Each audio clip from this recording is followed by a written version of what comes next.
ஏன் இன்னும் கூட வெளியே வெளியே வந்து தூரம் நீங்கள் பிடிச்சி பேசுகிறப்ப நீங்கள் வந்து எங்கள் தலைவனுக்கு எகைன்ஸான ஆள்.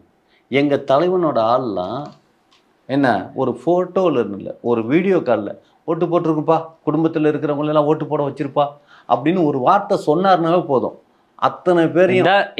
இதுதான் இந்த தற்குறியோட அடிமட்டமான அரசியல்.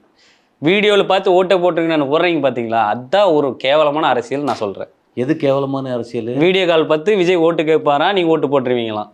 அதுதான் மேல்நாட்டு அரசியல். என்ன மேல்நாட்டு? அமெரிக்க ஜனநாயக அரசியல் எப்படி தெரியுமா? வீட்டுக்கு வீடு போய் ஓட்டு பிச்சை கேட்க மாட்டான். ஓட்டு போடுங்க சாமி, ஓட்டு போடுங்க சாமின்னு பிச்சை கேட்க மாட்டான். அமெரிக்க ஜனநாயக கடமை ஆப்போசிட் இப்போ ஆப்போசிட் எதிர்கட்சியும் ஆளுங்கட்சி நிற்க வச்சு நீங்கள் என்ன நல்லது செஞ்சீங்க, நீங்கள் வந்தால் என்ன பண்ண போகிறீங்க, இவங்களுடைய இத்தனை ஆண்டு அரசியலில் இவங்களோட குற்றச்சாட்டு என்ன, இவங்களோட குற்றச்சாட்டு என்னன்னு கேட்குறது தான் அந்த அமெரிக்க நாட்டோட கடமை. அது மாதிரி நாமளும் பண்ணலான்னு இருந்தா ஒரு டிபேட்லயே எடுத்து அடிச்சிடறானுங்களே.